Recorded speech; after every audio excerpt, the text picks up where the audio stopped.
Mobile के आविष्कार ने लैंडलाइन टेलीफोन की जगह ले ली। लेकिन एक ऐसी मशीन जो अपने आविष्कार के बाद से लेकर आज तक चलन में है और उसे कोई भी दूसरी मशीन रिप्लेस नहीं कर पाई है, वो है ट्रैक्टर। एक ऐसी मशीन जिसने खेतीबाड़ी के क्षेत्र में क्रांति ला दी। आखिर कब, कैसे और कहां हुआ इसका आविष्कार और दुनिया का सबसे पहला ट्रैक्टर कैसा दिखता था, जानेंगे सब कुछ अपनी आज के इस वीडियो में, इसलिए वीडियो के एंड तक जरूर बने रहिएगा। तो चलिए बिना किसी देरी के इस इंटरेस्टिंग वीडियो को स्टार्ट करते हैं। खेत की जुताई से लेकर फसल की थ्रेशिंग करना और फसल को गोदाम तक पहुंचाना आज सब कुछ ट्रैक्टर से होता है। लेकिन क्या आप जानते हैं आज हम जिस मॉडर्न ट्रैक्टर से ये सारा काम आसानी से कर पाते हैं, वो ट्रैक्टर अपने आविष्कार के वक्त बिल्कुल अलग दिखता था और उस टाइम ये एक अलग ही तरह के मैकेनिज्म पर काम भी करता था। पर समय बीतने के साथ साथ लोगों ने इसमें कई सुधार किए और फिर धीरे धीरे करके आज हम जिस मॉडर्न ट्रैक्टर को देखते हैं उसका रूप लोगों के सामने आया। तो चलिए दोस्तों, अब डिटेल में जानते हैं दुनिया के सबसे पहले ट्रैक्टर के इतिहास के बारे में। बात है 19वीं शताब्दी की, जब दुनिया के अलग अलग हिस्सों में लोग खेती के लिए जानवरों का इस्तेमाल किया करते थे।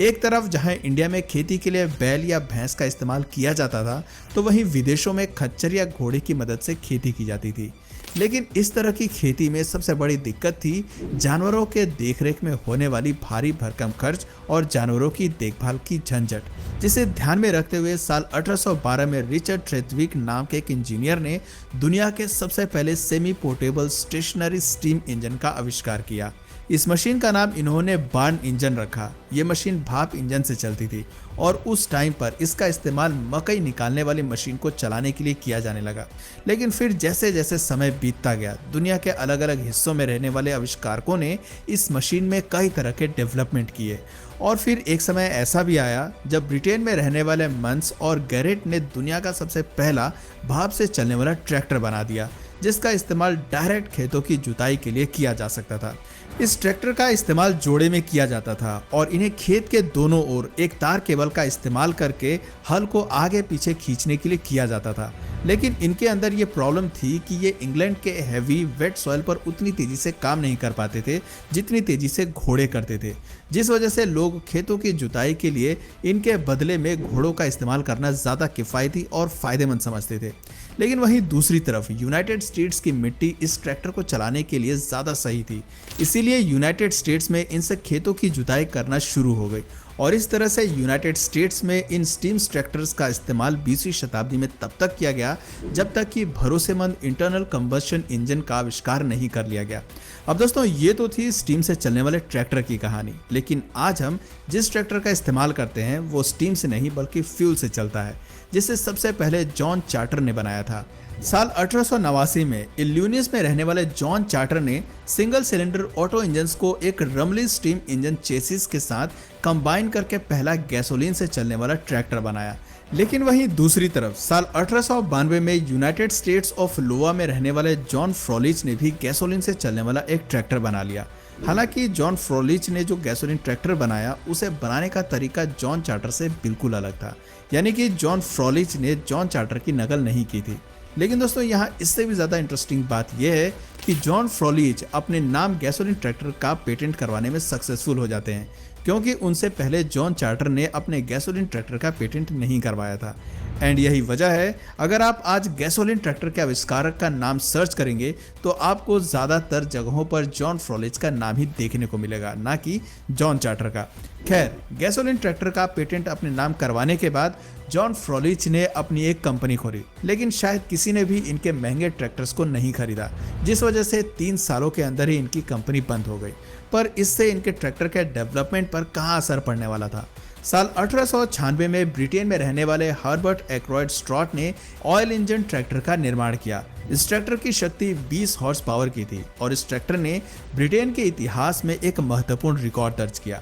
असल में साल 1897 में मिस्टर लॉक किंग ने इस ट्रैक्टर को खरीदा, जो कि ब्रिटेन के इतिहास में पहली ट्रैक्टर सेल थी और फिर इसी साल इसे royal agricultural society of England की तरफ से एक सिल्वरी मेडल भी दिया गया। वैसे आपकी जानकारी के लिए बता दूं कि इस ट्रैक्टर को सबसे पहले रिचर्ड हॉर्न्सबाय एंड सन्स ने प्रोड्यूस एंड सेल किया था, यानी हर्बर्ट एक्रोयड स्ट्रॉट ने ऑयल से चलने वाले ट्रैक्टर को बनाने के बाद इसे बेचने की जिम्मेदारी रिचर्ड हॉर्न्सबाय एंड सन्स को दी थी। लेकिन अभी भी ये ट्रैक्टर अपने भारी वजन और महंगे प्राइस के कारण आम लोगों की पहुंच से बाहर थे। इसीलिए साल 1901 में डैन एल्बोन नाम के एक ब्रिटिश आविष्कारक ने दुनिया का सबसे पहला commercially successful light weight petrol से चलने वाला जनरल पर्पस ट्रैक्टर बनाकर तैयार कर दिया, जिसका नाम इन्होंने एविल एग्रीकल्चर मोटर रखा। यानी अभी तक लोगों के बीच ट्रैक्टर नाम नहीं आया था, लेकिन फिर बाद में जब American mechanical engineer plus inventor Charles Henry Parr ने अपने सिमिलर इन्वेंशन के लिए ट्रैक्टर शब्द का इस्तेमाल किया,